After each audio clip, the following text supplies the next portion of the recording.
Energy FM. Same, pero iba.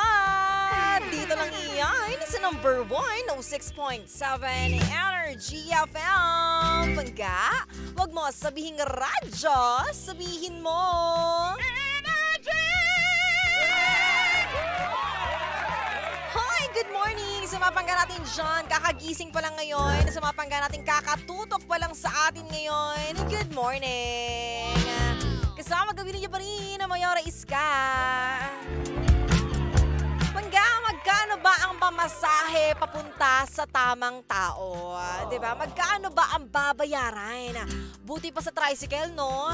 25 pesos, 30 pesos, 40 pesos, special ka na. Pero magkano ba ang dapat mong gastusin para lang mapunta ka sa taong mamahalin ka? Ay, gusto natin malaman niyan. Pero bago lahat, kung meron ka pinagdaraanan pangga, kung saan ka man dumadayo ng iyong buhay, kung meron kang gustong ibahagi na story, ipadala mo yan sa Lihim ng Liham. By all means, ipadala mo sa ating Facebook page, Energy FM 106.7. O di kaya naman, pwede yan sa ating sariling Facebook page po. Hanapin niyo po Mayora Iska. O gigil na gigil. Wow! Diba? Gusto mo yun? Anyway, mga pangga, alam ko marami kayong ginagawa ngayon. At syempre naman, oras natin 9:04 na ang mga pangga natin ay nakikinig na lang ngayon habang nagluluto ng almusal. Wow! O di kaya naman yung iba dyan nakakabit lang ang mga headset sa kanilang mga tenga habang naglalakad, habang nag-aantay ng jeep, o di kaya naman nag-aantay ng bus. Papunta saan? Sana papunta na yan kay Mr. Right. Uy! Bago lahat pangga, syempre naman good morning din sa mga nagbe-birthday ngayon. Happy birthday! Ngayon po ay June 8, 2023, araw po ng Thursday. Happy birthday po sa President and CEO ng DBP, si Sir Michael O. De Jesus. Happy birthday, Sir Michael. Sana may paalog naman tayo dyan, no? Sana may paandar. At sana may paspagheting matamis at puno ng hotdog. Diba? Pero ang pag-ibig, hindi yan puno ng tamis. Ang pag-ibig, hindi yan puno ng kaligayahan. Dahil ang pag-ibig, puno ng lihim. Kaya naman pangga, eto na po ang Lihim ng Liham. Lihim ng liham. Paghanga, pagkayamot, at pagkasabik. Damdamin hindi masambit. Sulyap na may pag-ibig at walang buwang sa bibig. Iluluha na lang ba o sa liham ilalakip? Here we are, face to Lihim ng liham. 'cause there's nothing I can do to keep from loving you.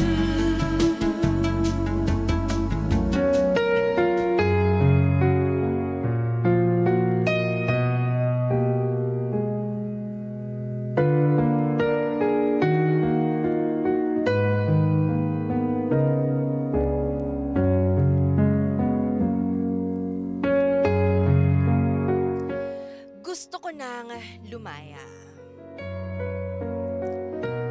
Magandang umaga po, Mayora Iska, at sa mga tagapakinig ng Lihim ng Liham.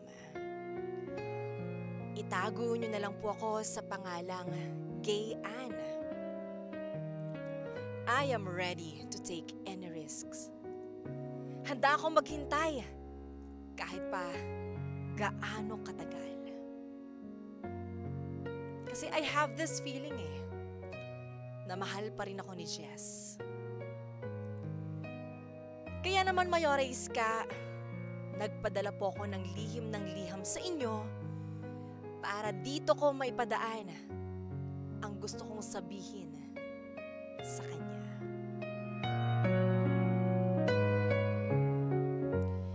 Jess, nagpakababa ako. Hinabol kita. Pero hindi ako nagpakatanga. I just love you. And I dream a life with you. Sobrang sakit na natitiis mo ko. Not knowing na hindi ko na maintindihan yung sarili ko. I won't let go. Yan ang pangako ko kasi alam ko na pagod ka lang. Na baka galit ka lang sa akin. Kaya ang sakit-sakit mong magsalita.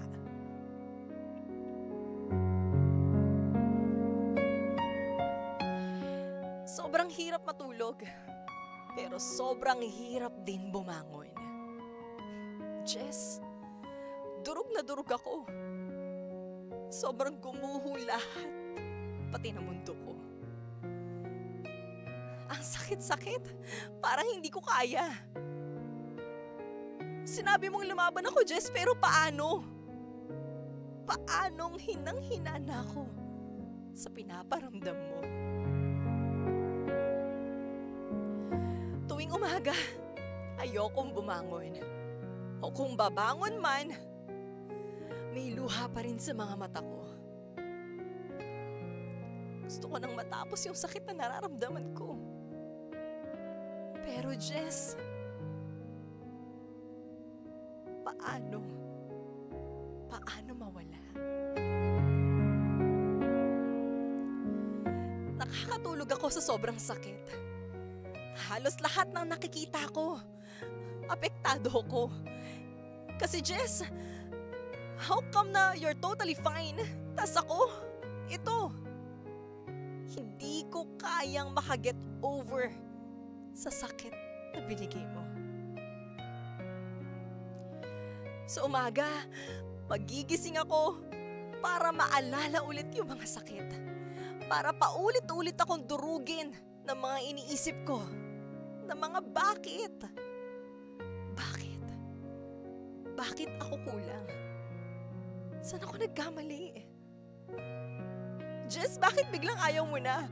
Bakit hindi ka na masaya? Bakit ang bilis-bilis mong sumuko? Hindi ba ako worth it, mahalin? Hindi ba? Hindi ba ako yung taong dapat pinamahal at pinaglalaban?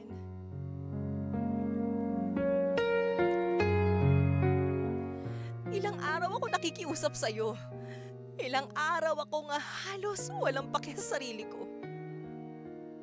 Kasi gusto ko, kausapin mo ko, Jess.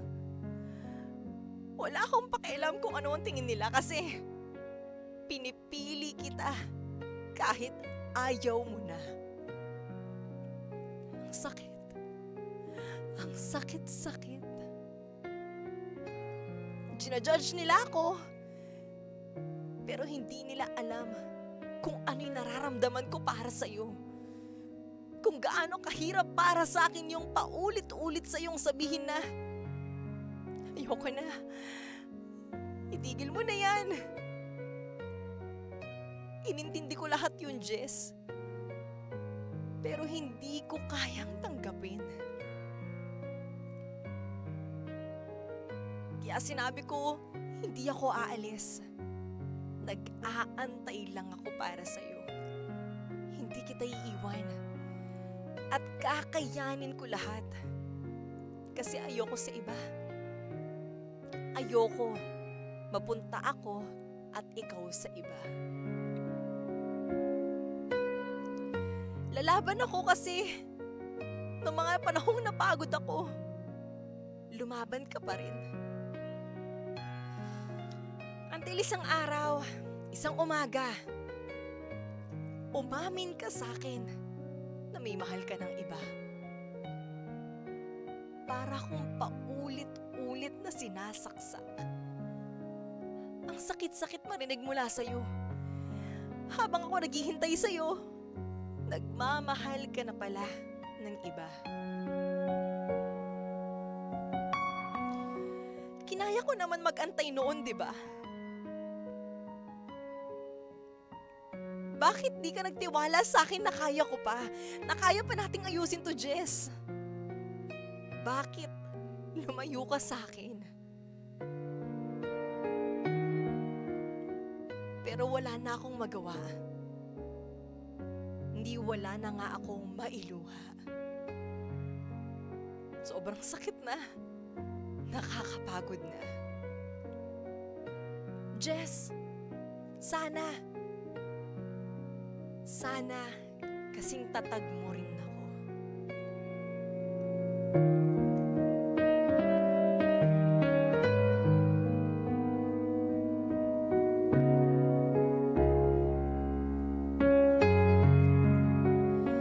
Mayora Iska, 2 buwan na pong nakasave itong lihim ng liham ko para kay Jess. Pero wala po akong lakas ng loob para isend sa kanya. Until now, naka-block pa rin po sa akin or naka-block pa rin po siya sa akin. Kasi aaminin ko, hindi pa rin ako okay. Aaminin ko, ang sakit lang na makita ko na okay si Jess. At ako, hindi pa rin.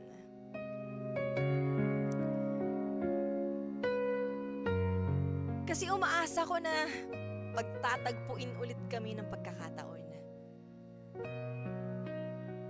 Pero ito pong pagpapadala ng liham ko sa inyo, sana makatulong to para mapalaya ko na sarili ko sa mga alaala ng mahal kong si Jess. Kaya naman, Mayora Iska, maraming salamat po sa programa nyo. Hanggang sa muli, ako po si Gay Ann at ito ang lihim ng aking liham.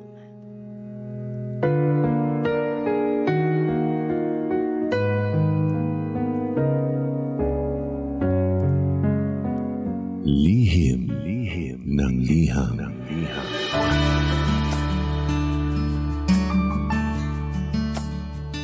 Sa pag-ibig talaga, Pangga, kayang-kaya natin magpakatanga. Sa pag-ibig, kaya-kaya natin tanggapin ang lahat ng judgment ng ibang tao. Dahil wala bulag tayo. Sanay tayo, Pangga. Sanay tayo na masyado nating tinotorture, masyado nating pinapahirapan yung sarili natin. Kasi ang dahilan natin, wala mahal ko. Pero minsan ba naisip mo, Pangga, na mahalin mo naman yung sarili mo? Naisip mo ba na dapat palayain mo na yung sarili mo sa mga pagkakataon na dapat masaya ka lang? Sa mga pagkakataon na dapat wala kang iniisip na problema. Yung bigat na nararamdaman mo sa puso mo, dapat pinapalaya natin yan Alam mo, Gay Ann, hanga ako sa'yo, no? Na kahit na hindi mo na ipadala sa kanya to or na ibigay sa kanya yung letter na gusto mong sabihin sa kanya, ipinadaan mo sa akin. Kasi minsan, Pangga, ang kailangan lang natin talaga sa buhay. Kailangan lang natin mailabas yung mga bagay na kailangan natin sabihin sa taong mahal natin. Kailangan natin na maisabi or masabi sa taong mahal natin lahat ng nasa dibdib natin. At Gay Ann, proud ako sa'yo. Kasi ginamit mo yung programa namin, ginamit mo ang lihim ng liham para masabi ang lahat kay Jess. Hindi madaling magpalaya ng nararamdaman ng puso natin. Hindi madaling magpalaya ng taong mahal natin, lalo na't umaasa pa rin tayo na someday magkasalubong tayo, na someday magkabanggaan yung mga tadhana natin, na balang araw darating din yung pagkakataon na magiging maayos kayong dalawa. Alam mo minsan, Gay Ann, sa hindi naman sa pinapaasa kita, pero love takes time talaga, di ba? Ang pagmamahal, ang puso natin, kailangan lang talaga ng panahon Kailangan niya ng panahon para magpahinga, kailangan ng panahon para makapag-isip. Kailangan ng panahon para umiyak at lumuha. Kasi panahon lang ang makapagsabi sa atin na, Gay Ann, kung dapat bang kumapit ka pa o dapat bang bumitaw ka na. Kasi minsan itong panahon na to, habang tumatagal, habang humahaba, habang lumilipas, dito natin mararamdaman at malalaman yung worth natin bilang tao. dito rin natin marirealize kung worth it pa ba yung mga bagay na pinaglalaban natin. Kasi gayan, alam ko sa panahon ngayon, sa estado mo ngayon, mahal na mahal mo pa si Jess. Sabi mo nga, nahihirapan ka na makita siyang masaya sa iba habang ikaw nadudurog. Nahihirapan ka na makita siyang nagmamahal na ng iba habang ikaw nagmamahal pa rin sa kanya. Pero minsan talaga kailangan natin gayan na namnamin yung sakit, namnamin natin yung pighati. Wow, pighati. Kailangan minsan namnamin natin yung pagiging tanga natin. Para tayo na rin mismo yung maumpog sa katotohanan na wala na Wala na yung dating kayo. Wala na yung pagmamahalan. Malay mo, gayan, si Jess, no? Siya lang yung tulay, siya lang yung bridge para makilala mo yung taong para sa'yo.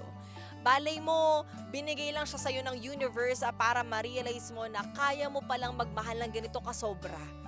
Na kaya mo pala or capable ka pala na pumasok sa ganitong relasyon kasi hinahanda ka lang niya sa mas masakit na pagkakataon. 'Di ba? Kasi hindi natin alam minsan talaga ang universe, binibigyan tayo ng maraming obstacles, na maraming challenges para pa lalong pagtibayin yung puso natin.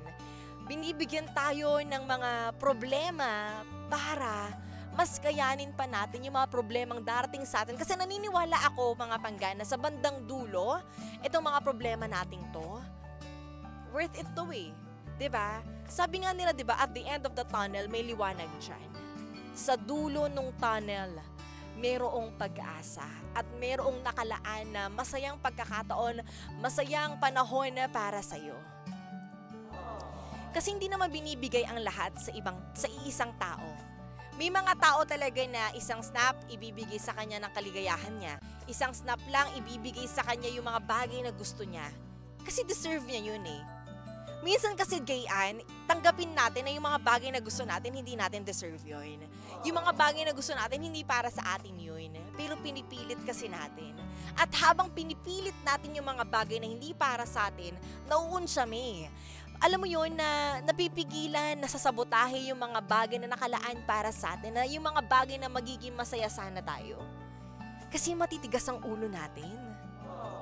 Well, ganoon naman talaga. Ako naniniwala ako na katulad ko, para sa akin, binibigay ang lahat sa akin na lahat ng gusto ko para matauhan ako na hindi yung para sa akin Pinaparamdam lang sa akin, o sige, makulit ka ha, o sige, gustong-gusto mo yan, ibibigay ko sa'yo yan. Pero gusto kong maranasan mo, sabi ng panahon to gusto kong maranasan mo yung sakit, yung pighati, yung hirap ng mga bagay na gusto mo. Kasi hindi yan ang nakalaan para sa'yo. Lagi ko nga sinasabi, 'di ba? Huwag pilitin ang ayaw, baka pumayag. At kapag pumayag, yung bagay na hindi para sa atin, masasaktan tayo, mahihirapan tayo. At gayan, yung nararamdaman mo ngayong pain, ayoko man sabihin pero you tolerate what you deserve. Or you deserve what you tolerate. Baligtad pa talaga ako. You deserve what you tolerate. Kasi hinahayaan mo na ganyan yung maramdaman mo, pero okay lang yan. Sabi ko nga kanina, namnamin mo lang yung sakit, namnamin mo lang yung pain. Kasi minsan talaga kailangan natin umiyak kailangan natin lumuha. Kailangan natin na ilabas lahat ng emotions natin hanggang sa wala nang matira. Para lang siyang tubig sa pichel, pangga. Napunuin natin ang punuin yung baso habang umaapaw siya, nauubos yung tubig sa pichel. Ikaw yung pichel, gayan. Nauubos ka. At yung baso, punong-puno na siya. Umaapaw na sa sayang. Pero 'di ba, kahit na may nasayang dun sa baso, may nasayang na tubig doon sa baso, may natitira. At yung natira ng yun, punong-puno pa rin yung baso. At yun ang para sa'yo, gayan. Minsan talaga may mga bagay na masasayang tayo May mga bagay na iti-take natin for granted. At unang-una na dyan yung mga sarili natin. Tinitake for granted natin yung mga sarili natin, yung mga capabilities natin kasi binibigay natin to sa maling tao. Kaya naman, gayan, alam kong alam mo na yun dapat mong gawin. Alam kong na-realize mo na kung ano yun. Pero dapat, gawin mo ng paraan. kailangan ikaw na yung mag-step up para sa'yo. Gayaan ko, nakikinig ka man ngayon at sana nakikinig ka kasi sayang naman tong lihim ng liham mo, pinadala mo sa akin.